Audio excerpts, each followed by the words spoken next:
जीव द्रव्य नाम किसने दिया था? जीव द्रव्य नाम किसने दिया था? कोशिका में पाए जाने वाले द्रवों को जीव द्रव्य नाम किसने दिया था? बतावा नहीं तो दिन रहीला ना इस दिन पे नहीं लिखा है। क्या है? जीव द्रव्य को नाम नहीं दिया था पुरकिंजे ने।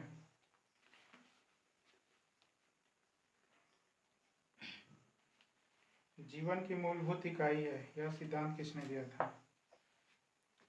जीवन की मूलभूत इकाई है, यह सिद्धांत किसने दिया था? ने हम स्वान तो सदभाव हो गई है। अच्छा, सबसे छोटी मानव कोशिका, सबसे छोटी मानव कोशिका स्पर्म, शुक्राणु। सबसे बड़ी मानव कोशिका हमने बड़ी बोला है, लंबी नहीं। शुक्राणु, अंडाणु। अरे अंडाणु। सबसे लंबी मानव कोशिका तंत्रिका। न्यूरॉन भी बोला है। ठीक है। सबसे छोटी का बोला, बस नॉर्मल सामान्य तरीके में सबसे छोटी हो जाए माइक्रोप्लाज्मा, पीपीएलओ, क्लोरोनिमोनिया लाइक्स ऑर्गेनिज्म। हाँ, तब आगे पढ़ा जाए कोशिका के कोशिकांग के बारे में। कोशिका के कोशिकांग, ये कोशिका है, हमने इसको मान लिया ये पादप कोशिका है। क्या है? पादप कोशिका। पादप कोशिका और जंतु कोशिका में एक अंतर, कोशिका भित्ति का। Yes sir. पादप कोशिका में कोशिका भित्ति पाई जाती है, जबकि जंतु कोशिका भित्ति में नहीं पाई जाती। जंतु में पाया जाता है कोशिका झिल्ली। कोशिका झिल्ली पे ही बोलते हैं प्लाज्मा झिल्ली। प्लाज्मा झिल्ली, प्लाज्मा झिल्ली, या इसे कोशिका कला भी कहते हैं। कोशिका कला क्या बोलते हैं? कोशिका कला भी। पूछेगा कि जो पादप की कोशिका भित्ति है वो किसकी बनी है, तो पादप की कोशिका भित्ति बनी होती है सेलुलोज।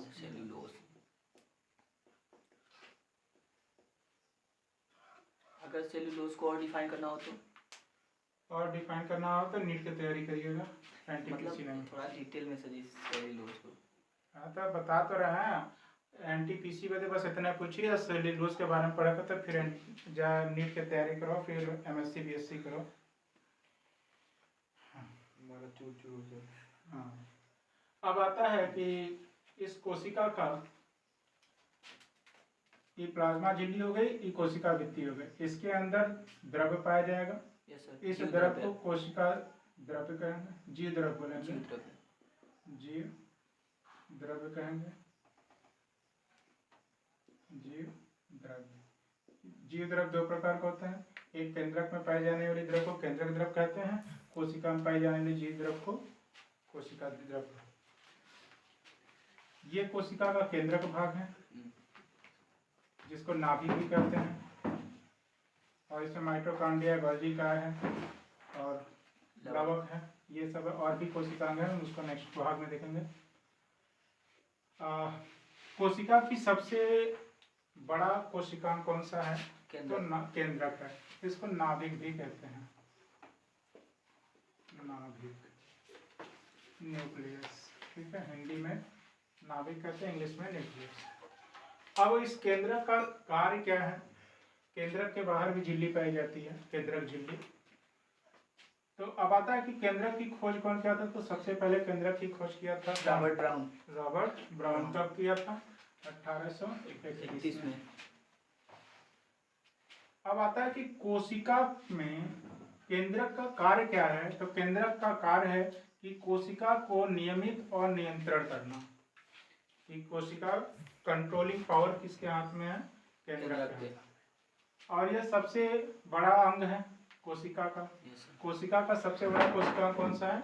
न्यूक्लियस, नाभिक। न्यूक्लियस। इस नाभिक को कोशिका का मास्टर भी कहा जाता है। क्वेश्चन आया हुआ है एनटीपीसी,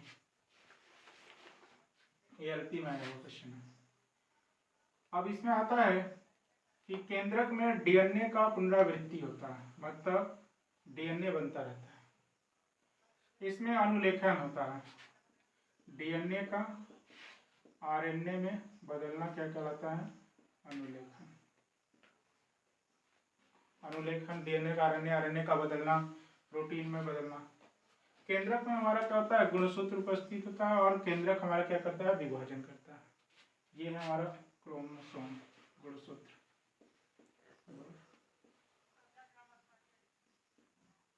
गुणसूत्र इसे क्रोमोसोम बोलते हैं। ठीक, ये है केंद्रक, केंद्रिका है ये, केंद्रक का केंद्रिका। इसमें उपापचय और जैविक क्रियाएं संपन्न होती हैं। सारी बॉडी कोशिका की जैविक उपापचय क्रिया जो होती है वो किसके माध्यम से होती है? केंद्रक के माध्यम से। उपापचय क्या होता है? उपापचय जो क्रिया होती है कैसे होती है? दो प्रकार की होती है। जटिल प्रक्रिया, मतलब कह सकते हैं भारी चीज को छोटे छोटे में तोड़ना और छोटी छोटी चीजों को बड़ा करना। अपचयी और उपापचयी। मेटाबॉलिज्म, एनाबॉलिज्म, दो चीज। जैसे CO2 ऑक्सीजन मिलने के बाद ग्लूकोज बनता है, तो ये क्या हो गया? उपापचयी जैविक क्रियाओं के कारण हो रहा है।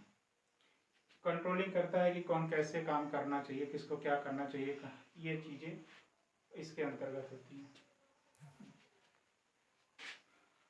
उसके बाद आता है अगला भाग, माइटोकॉन्ड्रिया। माइटोकॉन्ड्रिया, माइटो का अर्थ होता है धागेनुमा संरचना, धागा, और कॉन्ड्रिया का अर्थ होता है कण। ठीक, इसलिए इसे क्या बोलते हैं? सूत्र कणिका। धागा को क्या बोलेंगे? सूत्र बोलेंगे एक धागे में, इसलिए इसे बोला जाता है माइटोकॉन्ड्रिया को सूत्र कणिका। तो माइटोकॉन्ड्रिया का एक और नाम है सूत्र कणिका। अब आता है कि माइटोकॉन्ड्रिया को फाइला किसने कहा था? तो फाइला कहने वाले थे फ्लेमिंग। दूसरा है कि इससे फाइला को माइटोकॉन्ड्रिया कौन कहा? तो माइटोकॉन्ड्रिया नाम दिया था वेंडा ने। इस कोशिका के, इस कोशिकांग को माइटोकॉन्ड्रिया नाम देने वाले थे वेंडा, और बायोप्लास्ट नाम देने वाले थे अल्टमान। इन्हें खोजकर्ता भी माना जाता है।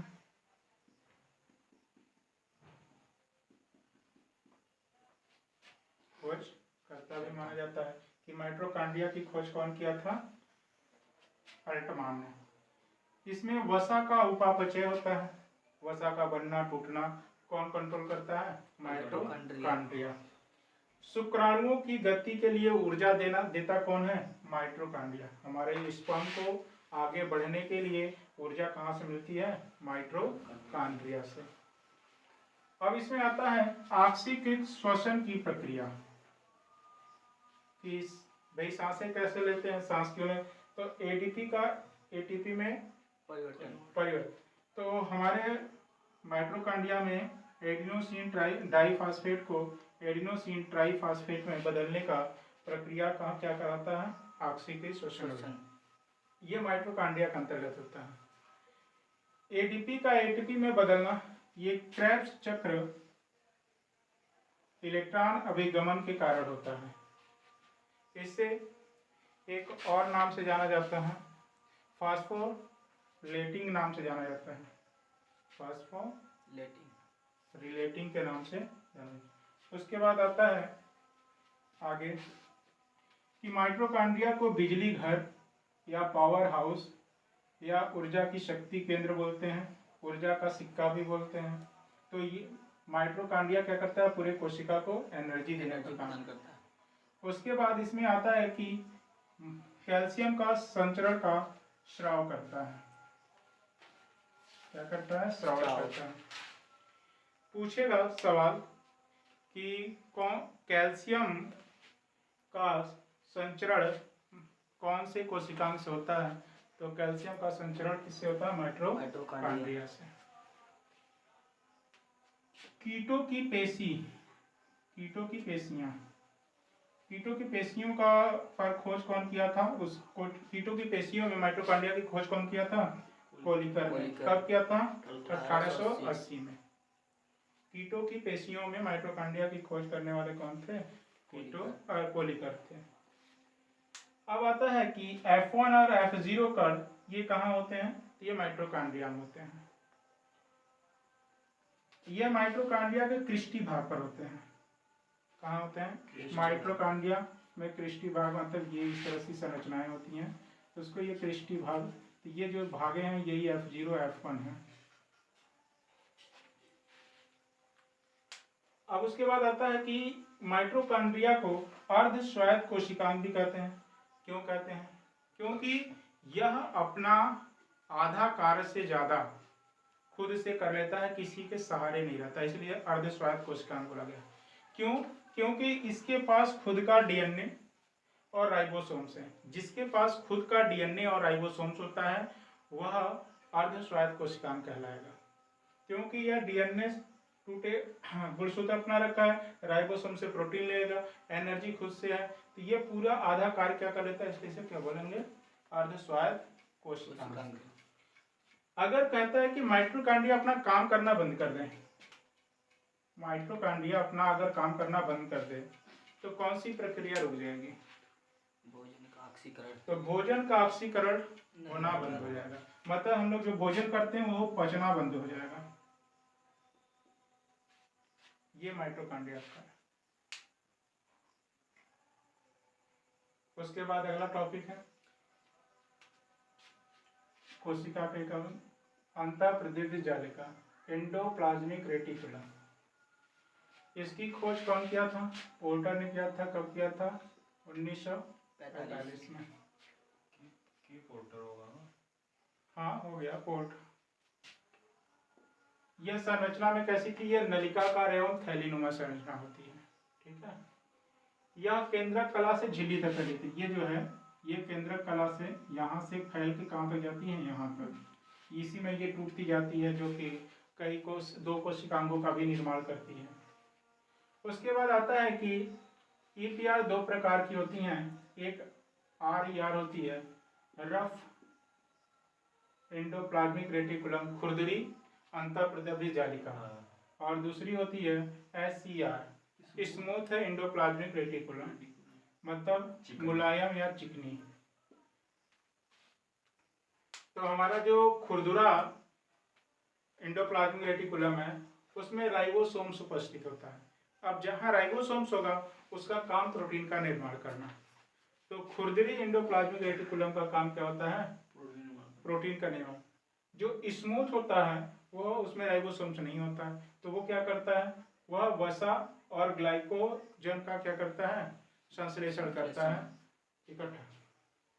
यह इसका एक काम और है कि यकृत में जो विष द्रव्य है उसका निराकरण करता है।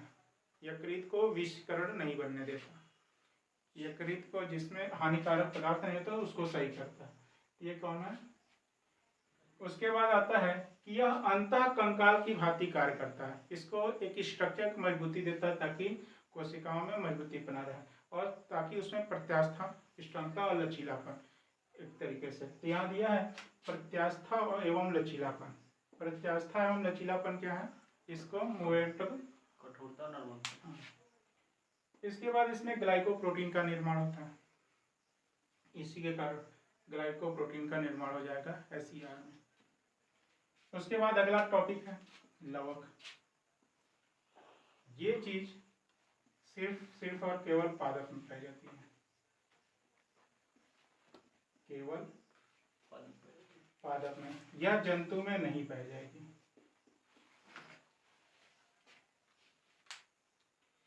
लवक या प्लास्टिड, लवक इसकी खोज कौन किया था? हैकेल ने किया था। और इसे प्लास्टिड शब्द किसने दिया था?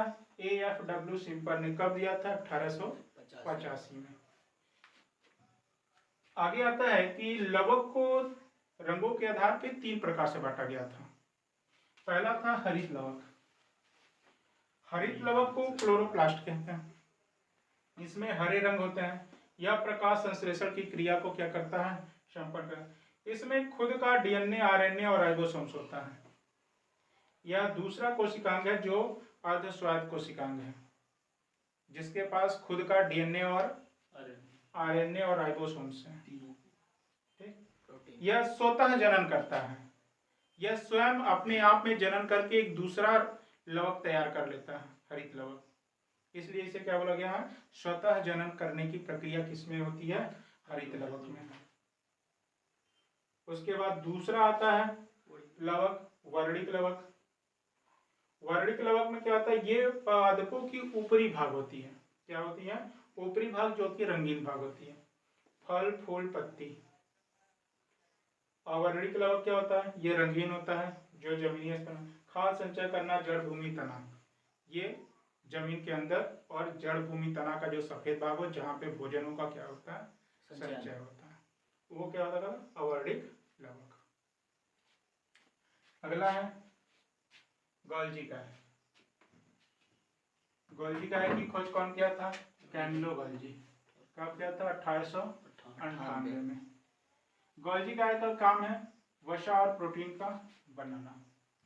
ठीक है, वसा और प्रोटीन का निर्माण कहाँ था, इसका मतलब प्रोटीन कहाँ, जब ये एंडोप्लाज्मिक रेटिकुलम में आगे बढ़ती है तो इसी से किसका निर्माण होता है, गोल्जी काय का। गोल्जी काय से राइबोसोम्स का भी निर्माण होता है, तो इसलिए इसमें क्या बोला है, प्रोटीन। इसका मतलब इसमें राइबोसोम्स के कण पाए जाते हैं, और इसमें दोनों, इसलिए क्या हो रहा है, SEI बनता है।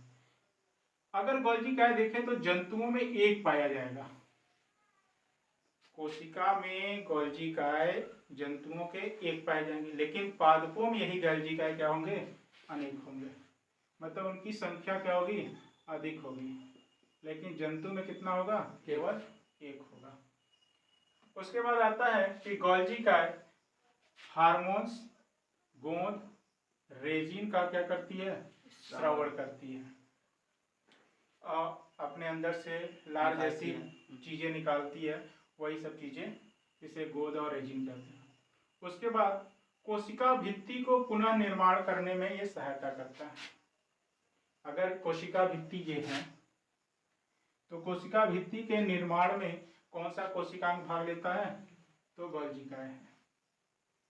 उसके बाद आता है कि वह कौन सा कोशिकांग है जो आयरन, कॉपर और गोल्ड आयन का अवशोषण करता है, तो वह कौन है, गोल्जी काय।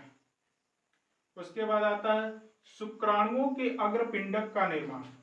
अगर यह शुक्राणु है तो इस शुक्राणु का ये जो ऊपर वाला सेल होता है, इसका जो निर्माण होता है वह कौन करता है, गोल्जी काय। क्योंकि ये अंडाणु के करीब जाने के बाद ये स्वयं से गल जाता है, तो फिर अंडाणु से निषेचन करता है। तो अग्रपिंडक का निर्माण किसके कारण होता है, गोल्जी काय। गोल्जी काय को डिक्टियोसोम भी कहते हैं। किसके नाम से, डिक्टियोसोम के नाम से। गोल्जी काय सामान्य शर्करा को जटिल शर्करा में क्या करता है, सामान्य शर्करा का जटिल शर्करा में क्या होता है, रूपांतरण होता है। इसीलिए इसको बोला जाता है कि पदार्थों का रूपांतरण किस कोशिकांग में होता है, तो गोल्जी काय में होता है। और इसी से गोल्जी काय से प्राथमिक लाइसोसोम का भी निर्माण होता है, और स्रावी आशय भी बनाई जाती है, किससे, गोल्जी काय से, कि इसमें कोई लोग आकर ठहर सकते हैं इसके सहारे। उसके बाद कोशिका विभाजन के समय कोशिका पट का भी निर्माण होता है। कोशिका विभाजन के समय कोशिका पट के निर्माण होता है। यह जो झिल्ली युक्त होती है और चपटी नलिकाकार होती है, जिससे क्या बोला जाता है, सिस्टर्नी। तो वह कौन सा भाग है जिसमें सिस्टर्नी का निर्माण होता है, तो वह गोल्जी काय है। ये जितना हम लोग पढ़े हैं ये सब दोहरी झिल्ली युक्त है, दोहरी झिल्ली युक्त कोशिकांग है। इन सभी में दो दो झिल्लियां पाई जाती हैं। ये जितने भी कोशिकांग हैं दोहरी झिल्ली। अब हम लोग एकल झिल्ली युक्त नेक्स्ट टाइम पढ़ेंगे। ठीक।